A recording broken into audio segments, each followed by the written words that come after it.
I come from a working class miners village. First person in my family to go to You university. tick all the diversity boxes. Mixed race. I've been invited to number 10 Downing Street. I've been invited to Booking Palace. I had a TV show that should be seen as a success. But because I'm the wrong type of brown, I have the wrong opinions for a brown person. Instead of highlighting that success, they want to drag me down and say, no, you are wrong, get back in your box. I find that fascinating. Yeah. Wait, define fascinating. In that, what is good is called evil. What's evil is called good in this world that we live in right now. What we have always seen to be right is now being told is wrong. And do you think that about Christianity? No, Christianity is still right. Okay. But the world has church. moved away from It's just Henry VIII's divorce called the Church of England at the end of the day. It's like, I mean, bollocks Our to secular society has moved away from Christian morality and Christian values. Yes. And no one knows what's right or wrong anymore.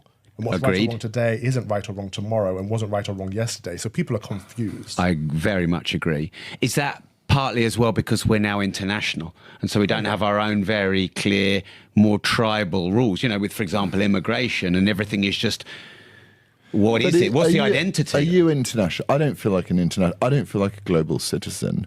I feel like I grew up... Well, but we get impressioned Yeah. globally. Like children who are English speak American because they watch Americans on YouTube. So that is Americanization. And we bend over backwards. So anyone coming into our country, we take on board their values to make them feel welcome. So we don't have any values anymore. Without telling them what our values are. Yeah, and so we're confused because we don't have our own identity. Yeah. Yeah. I'd say another objective truth is that if you import 1 million people into a country with a totally different cultural set of criteria, you're going to change that country in ways that you cannot predict. But it will have a profound effect on the nature of how that country operates. I would say that would be true. I would agree. And to me, the problem is the amount of people that would call you a racist for saying that. Oh, fine, I'm done with it. They already killed the meaning of the word racist. It's finished now. And they're a minority. I honestly believe the vast number of people in this country still hold to our values, still hold to traditional British Christian values. It's the elite and the snobs in Westminster and in that bubble, whether they're media or politicians, it's them that are the problem. And why are they the problem? Because they don't have clear moral compass. Well, look at Nigel Farage. He's getting stuff thrown at him because he's actually out there and amongst the people. Yeah. That's why he's getting stuff thrown at him. Rishi Sunak goes into a bakery which has been closed off since 9 a.m. or 5 a.m. that morning, and the end of the street being closed off. Rishi Sunak is never going to come up face to face with a voter. And when he did the other day, this woman who said, "You've got shit GPs. We need to get better GPs. You can't diagnose complex illnesses or treat people with lots of comorbidities with underqualified GPs." Yeah. And he's like, I don't know what to say. Yeah. Because he was finally like, do you remember when that vile human being, Nadim Zawi, or was it Nadim or was it the other one, who went to the NHS hospital and that doctor turned around and said, I haven't been vaccinated and I wouldn't be vaccinated because it's just, like, he just said everything that everyone was thinking, which was like, it's a bit soon, isn't it? I mean, you can't tell us this is... I think it was Sajid Javid. Savage Javid, yeah. It was him, and you'd just like, this is a perfectly normal view that was being expressed by everyone I'd met in the pub. My family, there's 5 kids in my family. None of us talked about the vaccination. None of us. My parents, we never talked about it. None of us got it. None of us got it. So it was definitely a conversation that was going around at the time. And this guy just sort of pops up and turns it. And Nigel will go out into the community and campaign. And he's met with violence from people that don't want him to speak. And is it not a human part of our journey to be persecuted for our beliefs? Yeah. I mean, can you name a very successful person who has a clear mission or, a moral code that doesn't get persecuted? Philip Schofield. I think it's part of the faith. I think if you're on the side of truth, you will be persecuted. And the Bible teaches us that we'll be blessed because of that persecution. Right. And Jesus would say he was hated before us. So it's also to be expected. And this is why it doesn't actually... Yeah, you're never going to get us hated as much as Jesus. Right. So that's like that is objectively true. That's a good mantra. That's objectively true.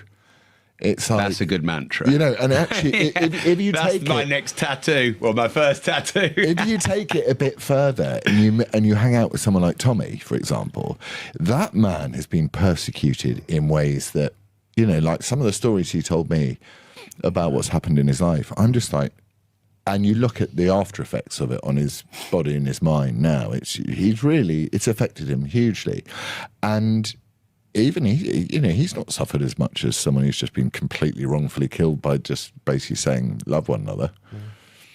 So I've at times talked to Tommy to have him on the show, and I'm in this other existential crisis, I like to call them that, the things I beat myself up around in my head, and that is the guest on mission and message? Am I doing this for the right reasons? Am I veering a bit off towards being a bit newsjacky and clickbaity? At the same time, if I'm an artist and no one sees my art, am I an artist? Okay. And so I go through this cycle. So I have had discussions with Tommy, but as of yet, I've held off having him on the show. What are your thoughts, whether I should or shouldn't? Yeah, you should. He's a really fascinating guy. And also,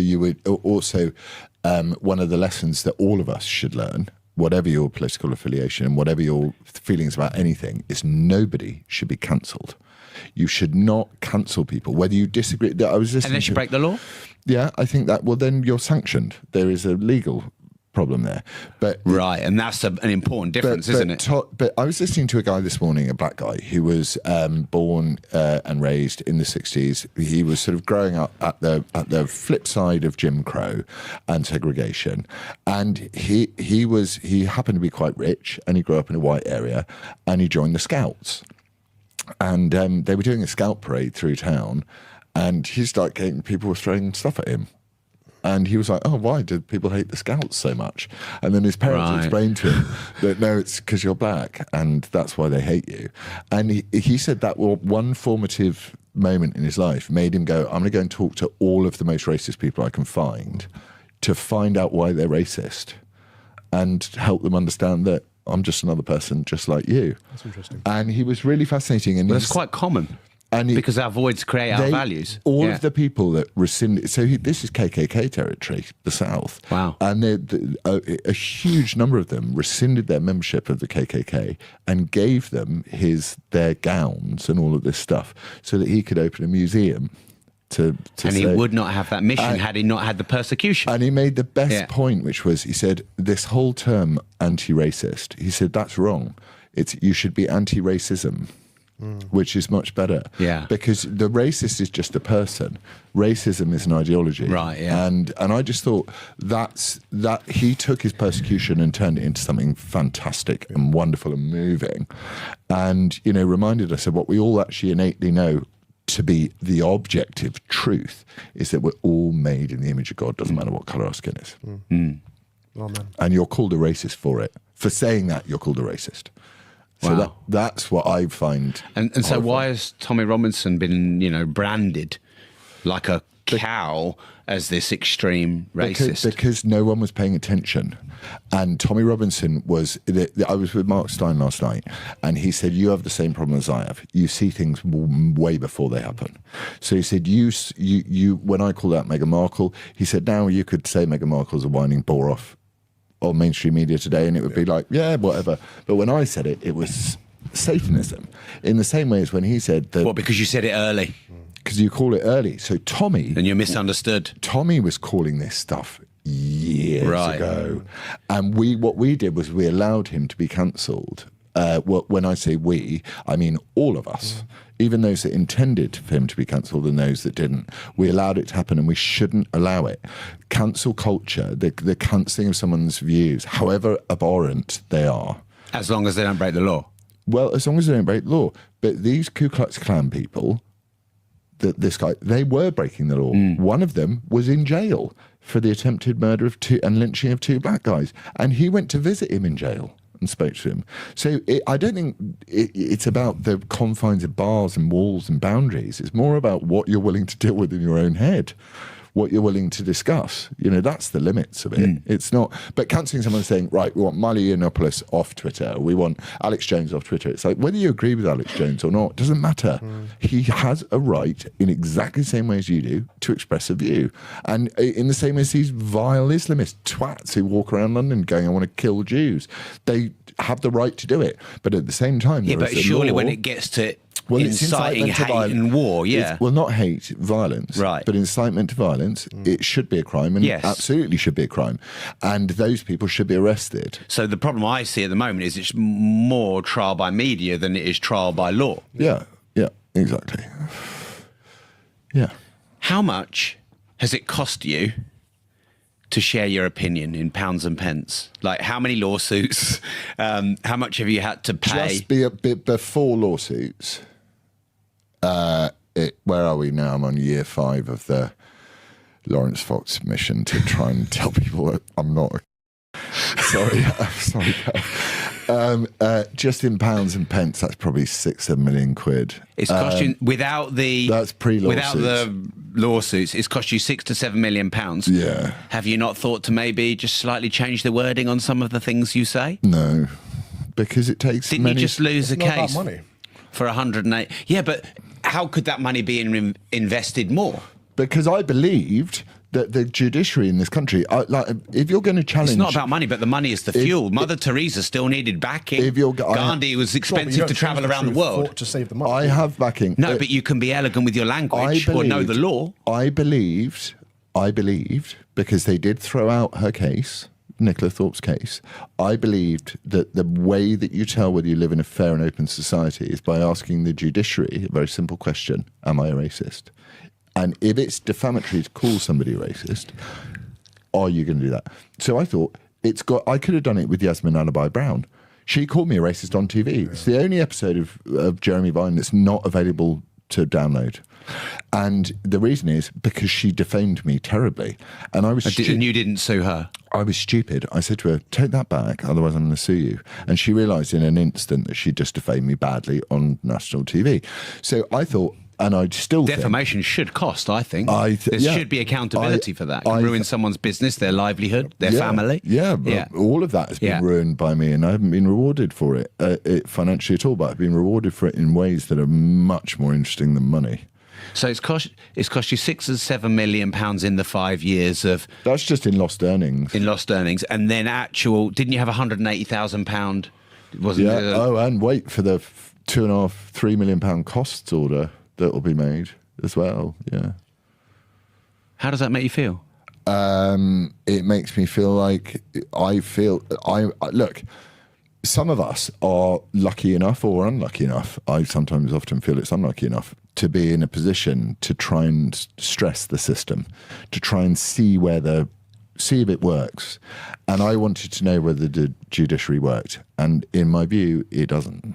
So I think that we are finding out that our foundational national institutions, all this sort of stuff that we're all worried about, is real. And I think exposing that is priceless, actually. I mean, there's no amount of money I wouldn't spend on that. In the same way as there's no amount of money you could get me to sit on a film set with a woke actress. Like, none. If someone said to me, it's 10 million quid, you're James Bond, but you've got to work with this actress for 4 months, I'd go, that's not enough money.